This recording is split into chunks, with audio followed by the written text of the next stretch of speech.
d'Écriture dans Galates chapitre 6. Galates chapitre 6, nous lisons le verset 7. Si nous pouvons commencer au verset 6 jusqu'au verset 9. Galates 6. Commençons directement au verset 7. Galates chapitre 6, verset 7 à 9. Nous lisons le nom du Seigneur. Et vous y trompez pas. On ne se moque pas de Dieu. Ce qu'un homme aura sémé, il le moissonnera aussi. Celui qui sème pour sa chair, moissonnera de la chair la corruption. Mais celui qui sème pour l'esprit, moissonnera de l'esprit la vie éternelle. Ne nous lâchons pas de faire le bien, car nous moissonnerons au temps convenant si nous ne nous relâchons pas. Amen. Nous acclamons très fort et nous en mettons. Alléluia. Gloire à Dieu. Est-ce que tu peux saluer à tes côtés ton frère et ta soeur? Tu dis à ton frère et à ta soeur, salut, bonjour, que le Seigneur te bénisse. Dis à ton frère que le Seigneur te bénisse ce matin. Dis à ta soeur, gloire soit rendue à Dieu le Père. Alléluia. Alléluia. Oui, nous venons de lire l'épître de Paul aux Galates. L'épître de Paul aux Galates. Bien aimé, ce livre a été écrit par l'apôtre Paul. Paul a eu le temps, de prêcher, d'évangéliser la contrée appelée la Galatie. C'est toute une province, comme la province de Padoulou. Et après avoir enseigné la parole de Dieu, les gens de la Galatie, donc les gens qui habitaient cette province, ont reçu d'autres prédicateurs après lui. Et l'apôtre Paul, dans son enseignement, dans cette contrée, il a prêché le salut. Il a prêché le salut par la foi. Le salut, non par les œuvres, mais le salut par la foi. Et à son départ, le prédicateur, les enseignants qui sont passés après lui, ils ont commencé à dire aux gens de la Galatie que vous, si vous voulez réellement devenir enfant de Dieu, si vous voulez réellement devenir héritier de la grâce d'Abraham, vous devez être circoncis. Vous devez respecter la loi de Moïse. Alors, cet enseignement avait troublé les chrétiens. Est-ce qu'il faut que nous obéissions à la foi ou encore rester donc dans la loi de Moïse.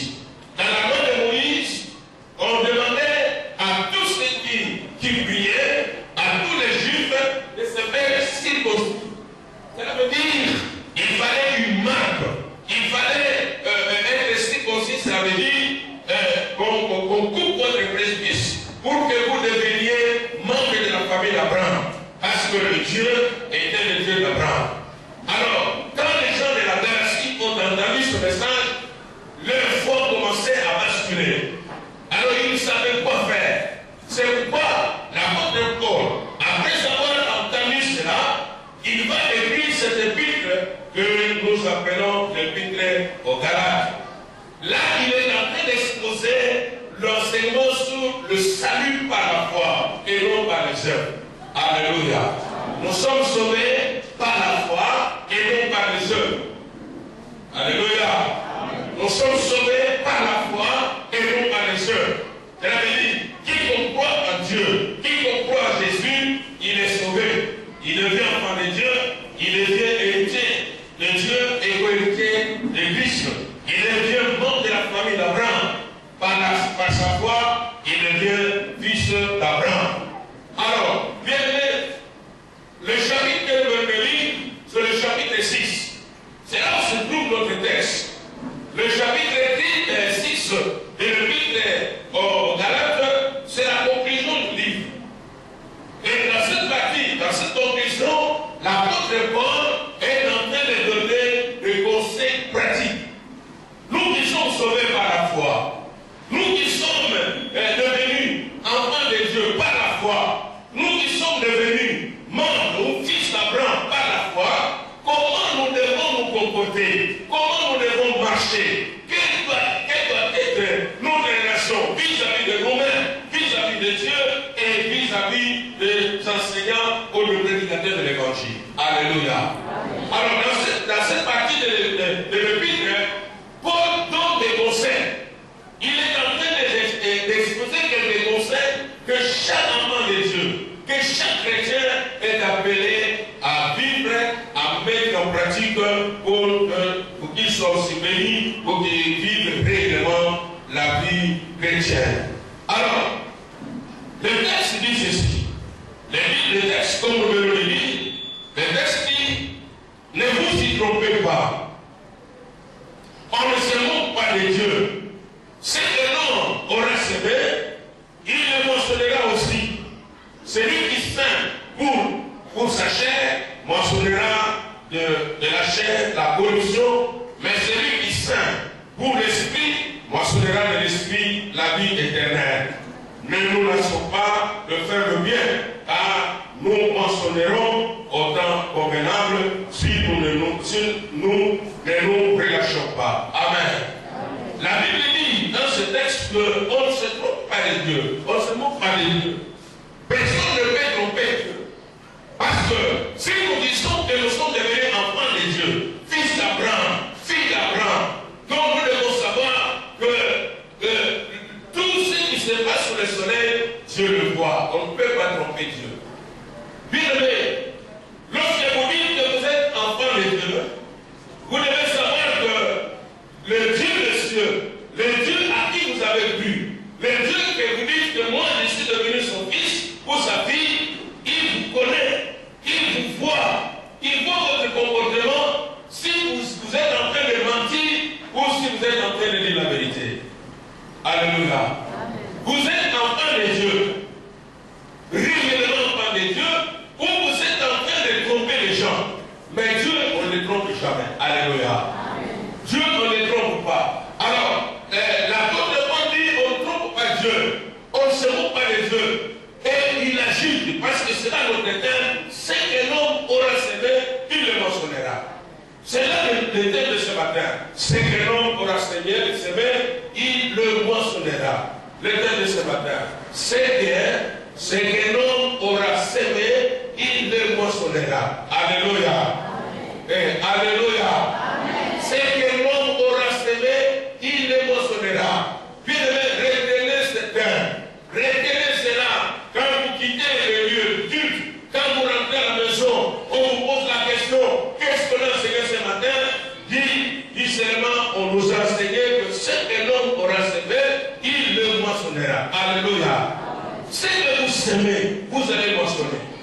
Ce que vous êtes en train de semer, vous allez récolter. Bien-aimés dans le Seigneur, voyant ce texte, nous découvrons que l'apôtre Paul veut nous faire voir, ou veut nous enseigner que le monde où nous vivons, il veut comparer le monde où nous vivons à un champ. Bien-aimés, le monde où nous sommes, l'apôtre Paul le compare à un champ. Non seulement le monde, la parcelle, ta famille, l'apôtre Paul compare cela à un champ. Non seulement ta famille, ta parcelle, mais aussi le lieu de service, là où vous étudiez, là où vous travaillez. L'apôtre Paul considère cela comme un champ. Ça veut dire, le monde entier est un champ, la famille est un champ, le lieu de service est un champ. Est-ce que quelqu'un m'entend? Est-ce que vous pouvez dire ceci? Bien aimé, quand vous êtes en train de marcher, lorsque vous vous promenez, retenez cela dans votre tête, que là où je me trouve, dans ma parcelle, dans ma famille, là c'est le champ de Dieu. Si je suis dans ce monde en train de me terminer, je suis en voyage, je suis partout où je peux me trouver, je suis dans dans le champ de Dieu. Et là où je suis au service, je suis dans le champ de Dieu. Donc le champ de Dieu me passe. Alléluia. Donc partout où nous nous trouvons dans le champ de Dieu. Ça veut dire ce monde est considéré comme un champ. Mais il donne encore un autre élément dans ce texte. Il veut nous enseigner aussi. Il veut nous enseigner dans ce monde où nous nous trouvons. Là où vous êtes, là où vous travaillez, vous devez considérer vos actions, vos actes comme de la sémence. Alléluia. Les actes que vous posez, les actes que vous posez, les paroles que vous prononcez, tout ce que vous faites dans la vie, ce sont des sémences. Alléluia. Alléluia. Amen. Le champ, c'est le monde. Le champ, c'est la parcelle. Le champ, c'est la famille. Le champ, c'est l'école. Le champ, c'est les lieux de travail. Mais le sac et les paroles que nous prononçons sont des semences que nous sommes en train de semer chaque matin. Est-ce que quelqu'un m'entend? Bien aimé dans le Seigneur. Alors, dans ce texte, la Bible dit ceci. La Bible dit, ne vous y trompez pas. On ne se moque pas de Dieu. Ce que l'homme aura semé, il le moissonnera aussi. Alléluia. Ce que l'homme aura semé. Bien aimé dans le Seigneur, ce matin, j'aimerais te dire, toutes les paroles que tu prononces, toutes les actions que tu poses, ce sont des semences que tu es en train de semer. Alléluia. Tu es en train de semer. Et attendez à ces paroles, attendez à ces actions, donc le récolte. Vous allez récolter, vous allez moissonner. Bien aimé, un enfant de Dieu doit être un homme sage. Il doit être prudent dans ce qu'il dit, dans ce qu'il fait. Tous les actes qu'il est en train de poser dans la vie, il doit savoir que ce que je fais, je suis en train de semer. Et après le temps, je vais récolter. Quelqu'un me dit Amen. Alléluia. Alléluia. L'église aussi, c'est un champ. L'église, c'est un champ.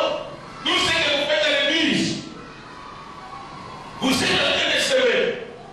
Tout ce que vous faites à l'église, bien aimé, tous les actes, toutes les paroles que nous sommes en train de prononcer, nous semons. Nous sommes en train de semer quelque part, et à la fin, nous allons récolter ce que nous avons semé dans la vie. Alléluia. Alléluia. Je voudrais vous poser la question, qu'est-ce que vous semez souvent? Dans vos paroles, qu'est-ce que vous semez? Et la Bible dit dans ce passage, celui qui sème pour la chair, moissonnera de la chair la corruption. Mais celui qui sème pour l'esprit, moissonnera de l'esprit la vie éternelle. Alléluia. Et alléluia. Amen. Voilà, l'apôtre Paul, non seulement il nous enseigne que le monde est un champ, non seulement il nous enseigne que nos paroles et nos actes sont des semences, il veut nous apprendre aussi que les actions, les actes que nous posons ont une nature. Ces actes ont une nature. Alors, ces actes ou ces actions sont soit charnelles ou aussi spirituelles. Alléluia. Alléluia. Les actes que nous posons, parce que ce sont des semences, et ces semences sont charnelles, et ces semences sont aussi spirituelles. Cela dépend de la personne. Cela dépend aussi de l'attitude de la personne. Une personne peut s'aimer selon la chair, une personne peut s'aimer aussi selon l'esprit. Est-ce que vous m'entendez bien? Vous pouvez s'aimer selon l'esprit, vous pouvez aussi s'aimer selon la chair. Mais j'aimerais ce matin vous dire, il faut s'aimer selon l'esprit. Alléluia. Il faut s'aimer selon l'esprit. Parce que la Bible dit, à la fin, la conséquence, si vous s'aimez selon l'esprit, vous moissonnerez la vie éternelle. Mais si vous s'aimez selon la chair, vous récolterez la corruption. Quand on parle de la corruption, vous allez récolter le mal, vous allez récolter plusieurs mauvaises choses dans votre vie. Beaucoup de gens prient, beaucoup de gens vont à l'église,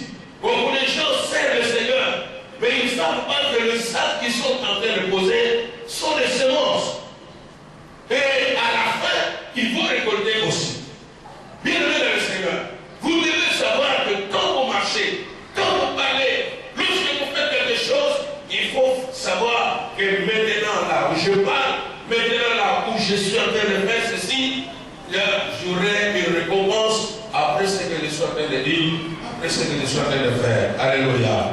Alors si je ne fais pas bien, si je ne fais pas selon l'esprit, je vais récolter ce qui est de la chair. Alors je crois c'est la corruption. Je vais donner quelques exemples, vous allez bien comprendre. Alors l'apôtre Paul nous dit que nous ne devons pas nous relâcher à faire du bien. Ça veut dire que le sémence, nos semences doivent avoir la qualité qui est spirituelle, la nature qui est spirituelle. Bien aimé, lorsque quelqu'un fait quelque chose de bien, selon la foi qu'il a, selon la compréhension de la parole de Dieu, il le fait par l'esprit. Lorsque vous êtes en train de poser des actions, cette action est liée à votre foi, cette action est liée à la compréhension de la parole de Dieu. Ça veut dire parce que vous avez entendu la parole de Dieu, parce que vous avez écouté le message de Dieu et vous posez un acte passant par cette connaissance. La Bible nous fait voir que cet acte, vous le posez spirituellement. Et vous aurez aussi une récompense qui est spirituelle pour la vie éternelle, qui va toucher même à la vie éternelle, qui va vous accompagner même au ciel. Bien aimé, lorsqu'on parle de la vie éternelle, c'est cette vie qui n'a pas de fin. Et si on dit que vous mentionnerez la vie éternelle, cela veut dire que la récompense que nous recevons, la récompense que nous obtenons pendant que nous posons des bonnes actions, les actions qui sont spirituelles, les actions qui sont liées à l'obéissance de la parole, les actions qui sont liées à la foi. Alors, ces actions touchent à notre foi et touchent à la vie éternelle. Cela veut dire que ces actions vont nous accompagner ici-bas jusqu'au ciel. Parce que ça ne touche pas seulement la chair. Bien aimé, il y a des gens qui posent des actions qui ne s'arrêtent que par la chair. Il y a des gens qui sont orgueilleux. Il y a des gens qui sont mentards. Il y a des gens qui font des choses seulement pour faire plaisir à leur chair, pour faire plaisir au corps. Alors si vous le faites, sachez bien, même si vous avez posé un acte, que d'autres personnes peuvent dire que non, c'est une bonne action, mais à la fin, vous allez récolter selon la chair. Vous n'aurez pas de récompense jusqu'à la fin ou jusqu'à l'éternité. Alors bien aimé le Seigneur, dans ce texte, nous avons quelques leçons à tirer. Nous avons quelques leçons, des choses que nous devons retenir. La première chose que nous devons retenir dans ce texte est que toute semence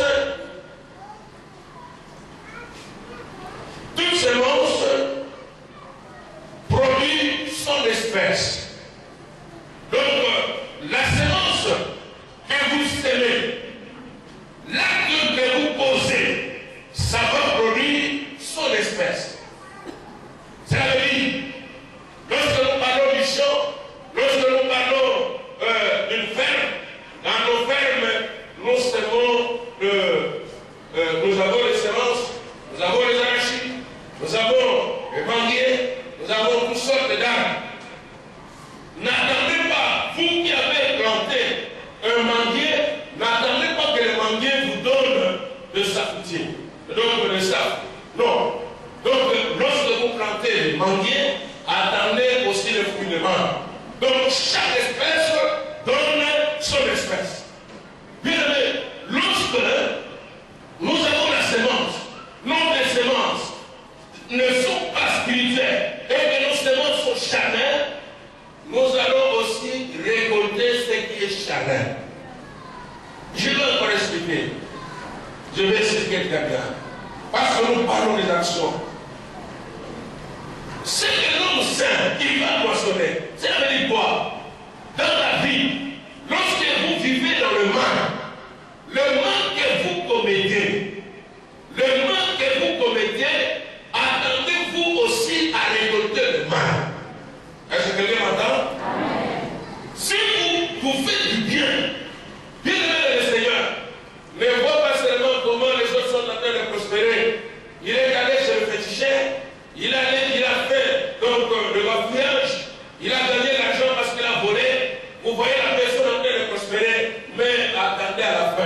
ce qu'il a semé, il va récolter. Mais celui qui a trouvé l'argent par une voie honnête, il a travaillé et à la fin, il a son argent. Même si ses affaires marchent lentement, donc il va réussir parce que le Seigneur est dans cela. Amen. Amen. Le Seigneur est en train de bénir. Ce que nous semons, le sac que nous produisons, le sac que nous commettons, bien aimé le Seigneur, attendons-nous au résultat, attendons-nous à mentionner ce que nous avons fait. Bien aimé, quel que soit votre niveau, quel que soit le niveau de la foi, quel que soit le temps que vous avez passé à l'église, sachez-le bien, que Dieu, quand il regarde le sac, il ne regarde pas le nombre de jours que vous avez fait dans la foi, mais il regarde aussi la nature de la chose que vous faites est bonne.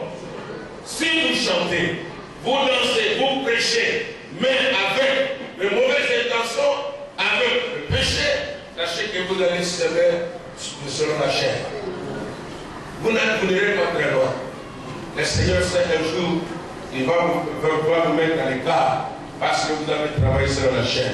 Mais si vous le faites selon l'esprit, donc ce que vous faites va vous suivre jusqu'à l'éternité parce que vous l'avez bien fait. Amen. Amen. Vous l'avez fait selon l'esprit. Bien aimé, faisons les choses selon l'esprit. Toutes nos semences produisent son espèce. Si nous faisons le mal va nous suivre. Vous venez à l'église, par exemple, vous donnez les offrandes, pendant qu'on dit qu'il peut donner l'action de grâce, 500 francs, 1000 francs, mais vous savez bien qu'on nous a demandé 500 francs, 1000 francs, vous venez avec 200 francs, par exemple, vous mettez dans le panier. Vous avez combien mal? Et vous attendez que Dieu vous bénisse. C'est la chair que vous avez fait. Vous avez combien mal? Alors, attendez aussi à ce que Dieu vous fasse de la même manière. Donc, lorsque nous semons, il y a une histoire qu'on nous a racontée lorsque nous étions enfants, qu'il y a deux mamans, il y a des semaines, il y a des faire leur champ. Elles sont allées faire leur champ, elles ont acheté des arachides.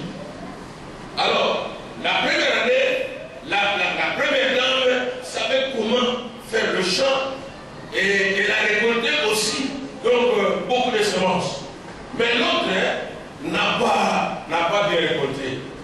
Alors, elle va demander à son ami, comment nous avons fait la même grandeur, donc notre champ la même grandeur, et nous avons semé presque 2 sacs dans notre champ, mais vous avez récolté beaucoup, moi je n'ai pas récolté. Qu'est-ce qui fait cela? Alors, la première dame va dire que non, moi mon secret, au lieu de dire la vérité à son ami, il va dire à son ami que non, moi tout le sac que j'avais, avant d'aller mettre sur le sol, j'avais d'abord crié cela. Alors si vous criez, vous allez voir que vous allez récolter. Est-ce que c'est vrai?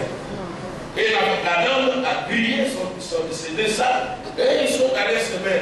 L'autre encore, il a encore ramassé beaucoup d'arachides, mais l'autre n'a pas récolté. Pourquoi? Parce que les arachides étaient grillés. Frère, les offrandes que nous faisons, le sac que nous posons, le comportement que nous affichons chaque jour, ce sont des semences. Si vous le faites bien, attendez-vous à une bénédiction. Si vous êtes sincère dans ce que vous faites, si vous êtes droit dans ce que vous dites, donc ce que vous semez, vous allez récolter à la fin. Un chrétien, pourquoi mentir Dieu? Pourquoi être hypocrite dans la vie de Dieu? Alors il ne faut pas être hypocrite. Les hypocrites, la Bible dit, mériteront que le rang des cieux.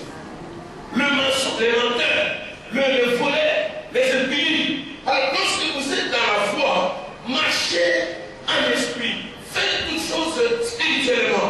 Quand vous posez des sacs qui sont spirituels, vous allez récolter aussi ce qui est spirituel. Et le récompense que vous aurez seront attachés aussi à votre foi et à la vie éternelle, jusqu'à la vie éternelle. Donc, toute semence produit son espèce. Donc, il y a des semences qui sont spirituelles, il y a des semences qui sont charnelles. Il y a des semences qui sont de bonnes semences et il y a aussi de mauvaises semences. Ce que vous semez peut être bon. Donc, ce sont de bonnes semences, mais ce que vous semez peut être mauvais. Donc, ce sont de mauvaises semences. Et à la fin. Alors, je dis très bien, ce que vous semez, ce sont vos paroles. Ce que vous semez, ce sont vos actes. Donc, votre comportement est une plante ou une semence.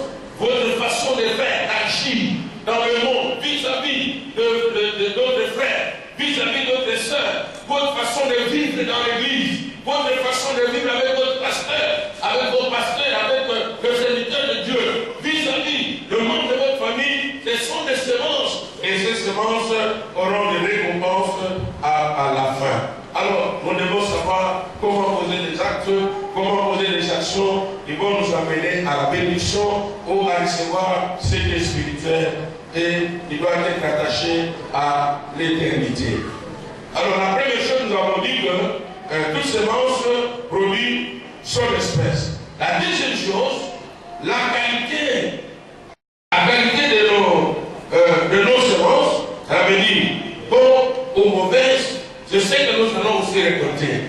Vous allez récolter ce qui est bon ou ce qui est mauvais. Vous allez récolter ce que vous avez fait. Si vous avez fait de bonnes choses, vous récolterez aussi de bonnes choses. Mais si vous avez semé de mauvaises choses, vous récolterez aussi de mauvaises choses. Donc dans la vie, tout ce que nous faisons, nous allons récupérer cela. Et bien aimé, je donne l'exemple de paroles.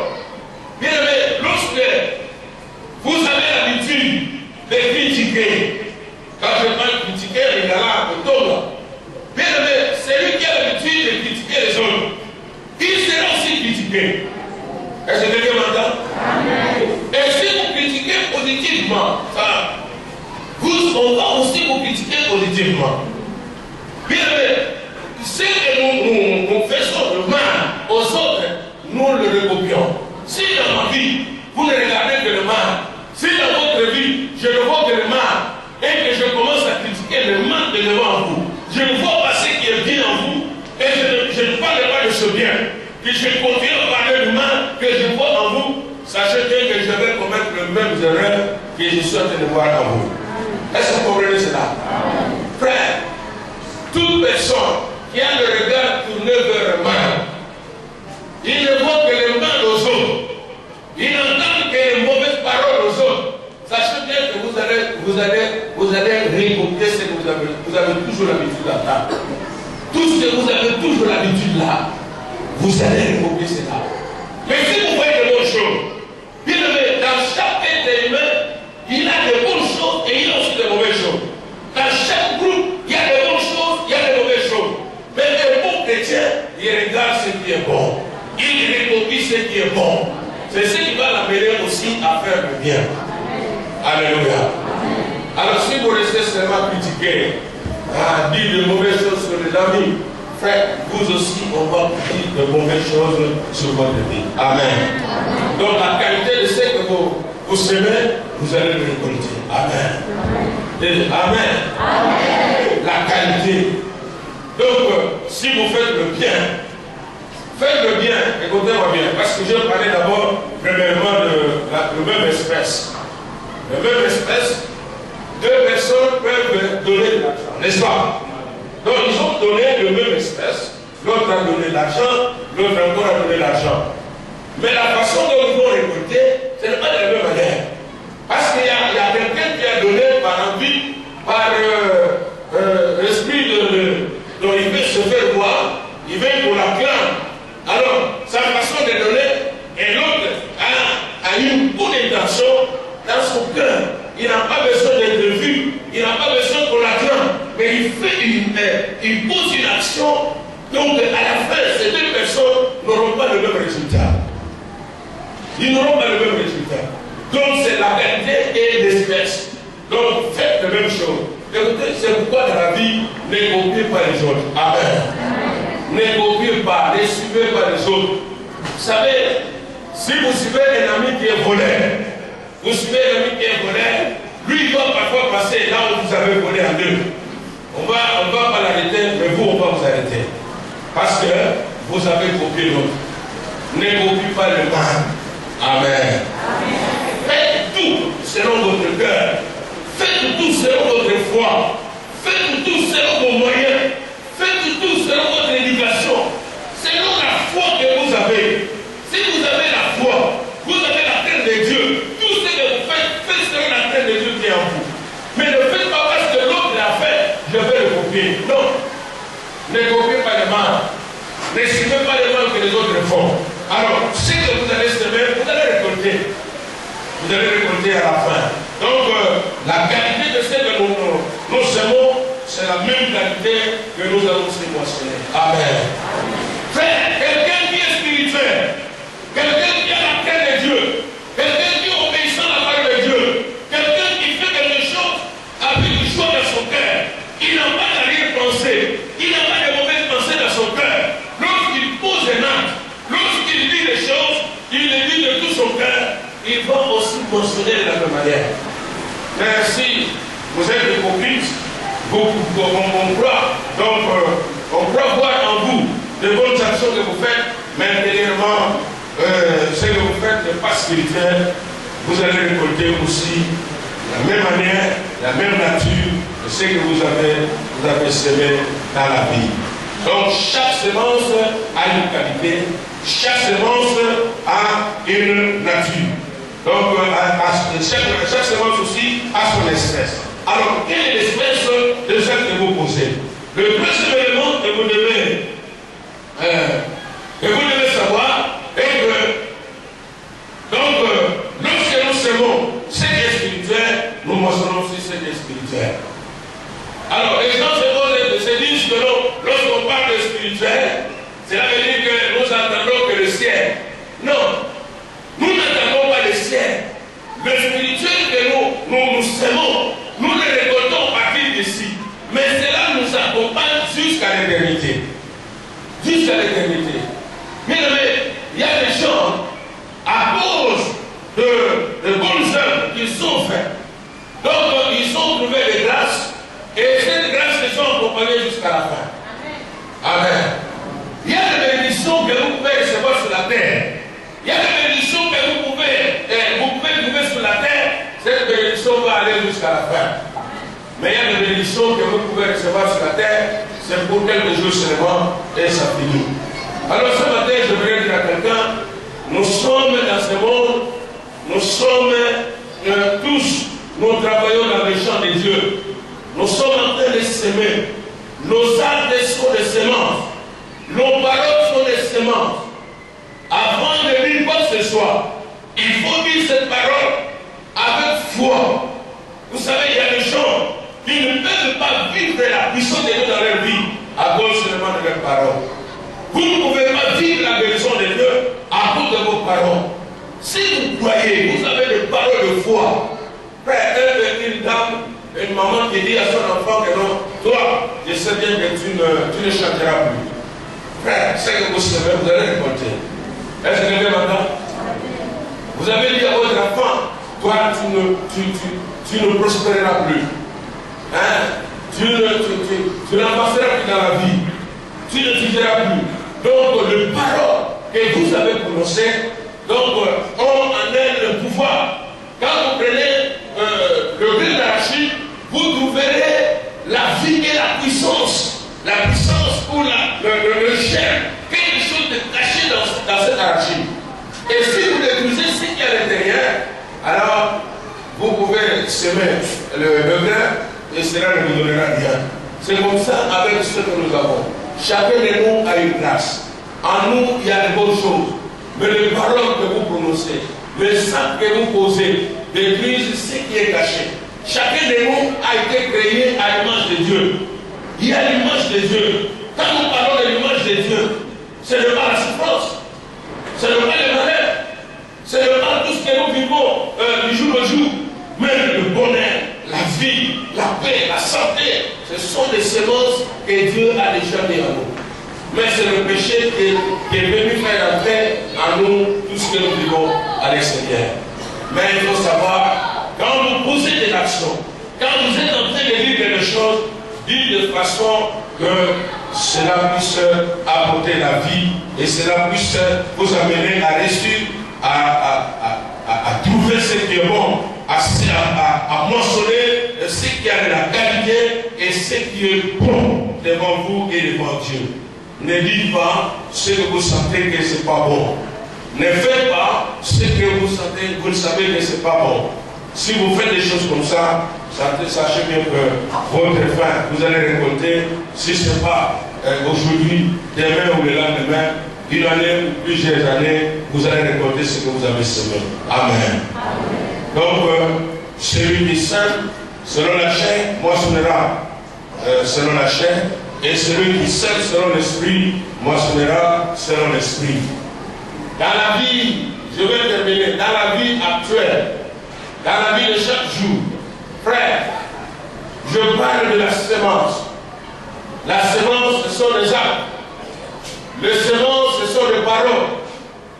Je ne souligne pas, je ne dis pas seulement les offrandes. Non, parce que souvent quand nous parlons de semences, nous avons le regard tourné seulement vers les offrandes. Oui, les offrandes, parce que quand nous sommes à l'église, les offrandes sont des semences. Est-ce que vous me comprenez? Quand nous sommes à l'église, ce que nous donnons, nos dîmes, nos offrandes, nos actions de grâce sont des semences. Mais en dehors de l'église, donc tout ce que nous faisons, les bonnes œuvres que nous faisons vis-à-vis de nos amis, vis-à-vis de nos camarades, lorsque nous soutenons les pauvres, lorsque nous soutenons les veuves, lorsque nous soutenons les orphelins, lorsque nous pensons aux autres, lorsque nous partageons nos pains, lorsque nous voulons vivre en paix avec les voisins, tout cela, ce sont des semences. Est-ce que quelqu'un m'entend? Donc, tout ce que nous faisons à l'église, je dis que l'église c'est un champ. La famille aussi, la parcelle où vous vivez, c'est un champ. Mais du fait que vous avez voulu vivre en bonne relation, en bon terme avec les voisins, bien aimé, vous allez récolter aussi quelque chose. Parce que vous avez vécu dans une parcelle avec un voisin, parfois qui était difficile. Mais votre comportement a fait de sorte que ce voisin vive en bon état avec vous. Mais vous ne savez pas qu'est-ce qui est réservé. Et ce que Dieu réserve pour vous, ça va toucher aussi même le ciel. Amen. Ça va toucher le ciel. Alors c'est pourquoi il faut savoir faire. Il faut savoir dire. Ne dis pas n'importe quoi. Ne fais pas n'importe quoi. Partout où vous êtes, au service. Donc, si vous avez l'occasion de faire du bien, vous allez vivre le bien. Amen. Vous allez montrer le bien. Dans la Bible, par exemple, dans l'Ancien Testament, lorsqu'on nous parle de Mardochée, de l'oncle d'Esther, cet homme avait semé, il a fait une bonne action, il a protégé le roi, mais ce qu'il avait fait, bon, il croyait faire quelque chose, il ne recevra pas une récompense à la fin. Mais la Bible nous révèle que, la Bible dit clairement qu'à un moment, Dieu s'est souvenu de lui. Alléluia. Dieu s'est souvenu de Mardochée. Mardochée, plusieurs années, donc le roi qui est venu au pouvoir après, donc il a consulté les archives, il a découvert que non, il y avait quelqu'un qui avait protégé le roi. Alors qu'est-ce qu'on avait donné à cet homme? Voilà comment Dieu va bénir Mardochée avec une action, un acte qu'il avait posé plusieurs années. Frère, tout ce que vous êtes en train de poser comme acte, sachez-le bien que vous avez semé. Est-ce que quelqu'un m'entend? Votre comportement vis-à-vis de votre voisin, c'est une semence. Vous serez visité parfois un jour par des bandits. Vous ne saurez pas d'où vient ce bandit. Mais depuis que vous avez créé donc une situation difficile, vous avez insulté, vous avez manqué à un adulte. Alors, donc le bandit viendra un jour vous combattre. Vous allez vous poser la question, pourquoi ça? Les gens de ce quartier ne m'aiment pas. Non, ce ne sont pas les gens de ce quartier. Mais un jour, vous avez posé un acte donc, qui était en train de grandir dans la terre. Est-ce que quelqu'un m'entend?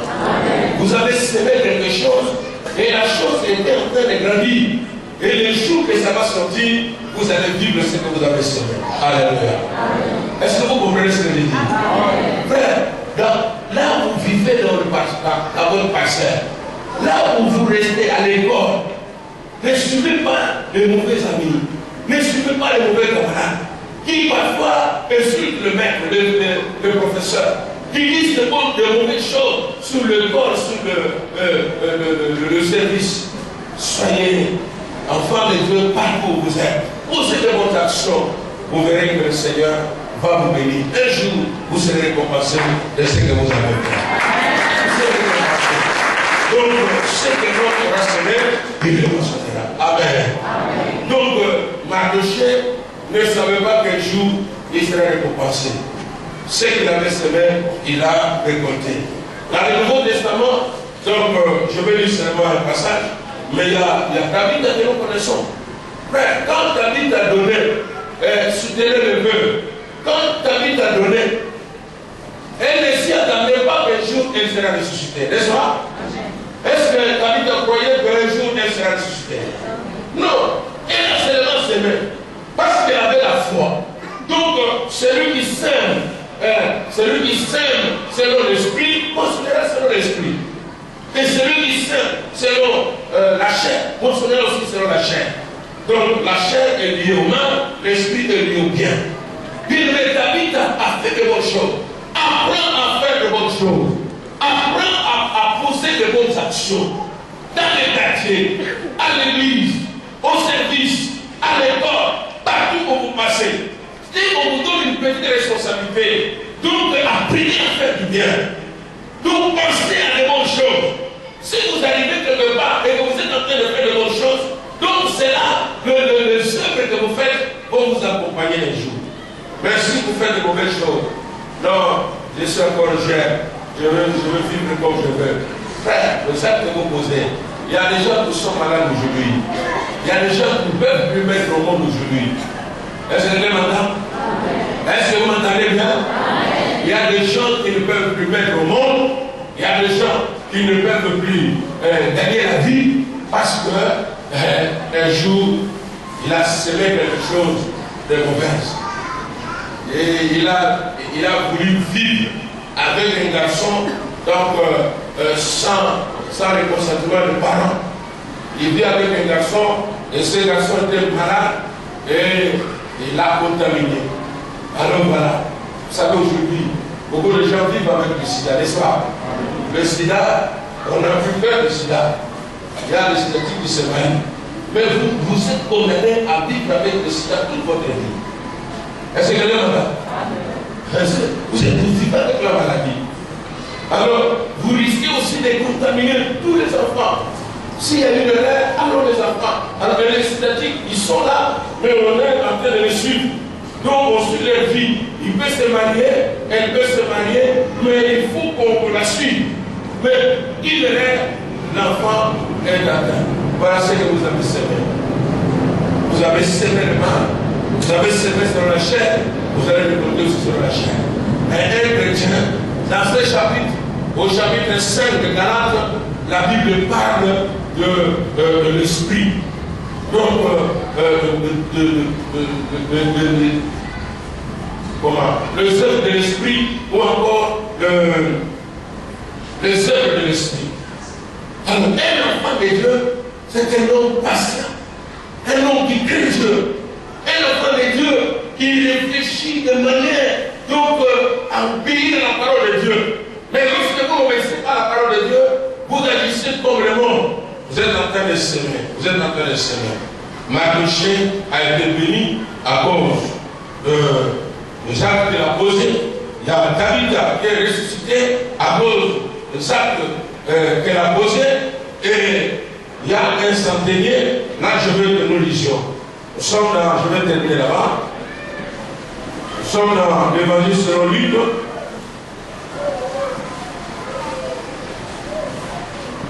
L'évangile selon Luc au chapitre 7. J'ai voulu que nous lisions ça parce qu'il y a quelques éléments que nous devons tirer. C'est que l'homme aura semé, il le moissonnera. Chapitre 7, je lis le verset 2 jusqu'au 5 et je vais lire le verset 9 jusqu'au verset 10. Luc chapitre 7. Nous lisons au nom du Seigneur. Un centenier avec un serviteur auquel il était très attaché et qui se trouvait malade, sur le point de mourir. Ayant entendu parler de Jésus, il lui envoya quelques anciens de Juifs pour le prier de venir guérir son serviteur. Ils arrivèrent auprès de Jésus et lui adressèrent des sortes de supplications, disant, il mérite que tu lui accordes cela, car il est notre nation et c'est lui qui a bâti notre synagogue. Verset 9 et 10. Lorsque Jésus entendit ces paroles, il admira le centenier et se tournant vers la foule qui le suivait. Et il dit, je vous le dis, même en Israël, je n'ai pas trouvé une aussi grande foi. De retour à la maison, les gens envoyés par le centenier trouvèrent guéri le serviteur qui avait été malade. Amen. Amen. Écoutez bien, c'est un texte que vous connaissez bien, je vais terminer. Un texte que vous connaissez bien. Un homme avait son serviteur. Et ce serviteur est malade. Il va chercher l'intervention de Jésus. Quand il cherche l'intervention de Jésus, lui-même, il ne voulait pas, il ne savait pas comment atteindre Jésus. La Bible dit, un centenier avait un serviteur, il était très attaché et qui se trouvait malade, sur le point de mourir. Ayant entendu parler de Jésus, il lui envoya quelques anciens de Juifs. Donc au lieu que la personne aille lui-même, il va envoyer les anciens des Juifs pour aller supplier Jésus de guérir son serviteur. Bien aimé, quand les anciens des Juifs sont arrivés, écoutez-moi bien, c'est que l'homme aura semé, il le moissonnera. Le parole que vous prononcez pour les gens, tout ce que vous dites pour les gens, bien aimé, vous allez récolter. Les actions que vous posez, vous allez récolter. Cet homme, il vivait bien avec les gens du village. Il vivait bien avec tout le monde. Il a posé les bonnes actions. Bien aimé, dans sa vie, il a posé les bonnes actions. Il a construit même la synagogue. Et lorsqu'il a posé une difficulté, il va chez les amis. Est-ce que vous pouvez m'aider? Moi, je ne saurais pas arriver là où se trouve Jésus. Si vous, les anciens, vous pouvez aller. Bien aimé, les anciens ont accepté facilement. Quand ils arrivent devant Jésus, ils ont dit à Jésus, cet homme mérite que tu fasses quelque chose. Alléluia. Laisse-moi d'aller bien. Cet homme mérite que son serviteur soit guéri. Il mérite que tu fasses quelque chose. Bien aimé, il y a des gens dans les quartiers. Les gens du quartier ne peuvent jamais dire qu'ils méritent quelque chose de bon. Donc ça, c'est vrai. Nous avons beaucoup de fidèles dans nos églises. Ils vivent en mauvaise relation avec les voisins. Ils ne se saluent même pas le matin. Ils ne parlent pas avec les voisins. Même à l'église, il y a des ceux-là qui sont venus ce matin, mais il y a des amis qui ne parlent pas. Toi, tu es quel type de chrétien? C'est que tu sais, tu vas aussi m'acheter. Amen. Est-ce que quelqu'un m'entend? Tu ne salues même pas les voisins, mais tu les critiques toujours. Parce que non, ils sont sales, je ne veux pas qu'ils prennent le rôti ici, je ne veux pas qu'ils prennent je sais quoi, la brèche. Et c'est comme ça que vous vivez avec les voisins. Et à la fin, vous voulez être béni. C'est que vous êtes en train de semer pour le considérer. Faites du bien. Faites du bien. Un jour, moi, nous sommes dans le quartier, comme vous le savez, je fais ma vie. Vous connaissez nos avons et papa sur l'avenue marché. Ce papa travaillait, il était parmi les deux ministres de Moud. Mais parce qu'il vivait bien, moi-même j'allais là-bas, même si je n'avais pas, peut-être je n'avais pas d'argent, permettait que je sois bien sauvé. J'étais connu de ces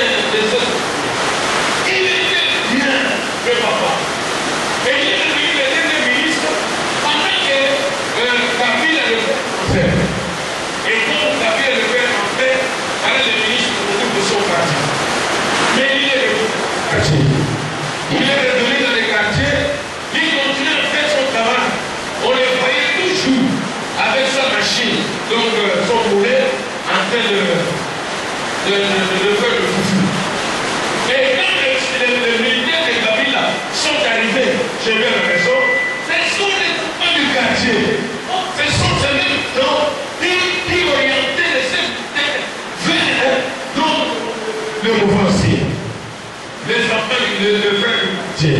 Frère, vous savez, la manière dont vous vivez avec les autres, la manière dont vous vivez avec le voisin, la manière dont vous vivez avec le frère de soeur de l'église, c'est que vous savez, vous allez mentionner. Vous écoutez, revoyez un peu même dans nos mariages. Si vous n'êtes pas actif ou actif dans l'église, vous venez à l'église, vous ne voulez pas servir les autres, vous sentez, donc on ne sait même pas que vous êtes membre de cette église. Les jours où vous allez vous marier, il y aura un petit groupe de gens qui vont vous soutenir. C'est pour ça que quelqu'un m'a posé la question, mais pourquoi pour cette on n'a pas donné beaucoup de cadeaux? Non, on n'a pas donné beaucoup de cadeaux parce qu'on ne connaissait pas. On ne connaissait même pas le frère. Et vous voulez devenir, pendant que vous êtes là, vous dites que non, bon, là, il y en a qui vous allez faire des grenouilles, mais vous allez faire isoler là encore. Non! Lorsque vous êtes fidèle, il faut que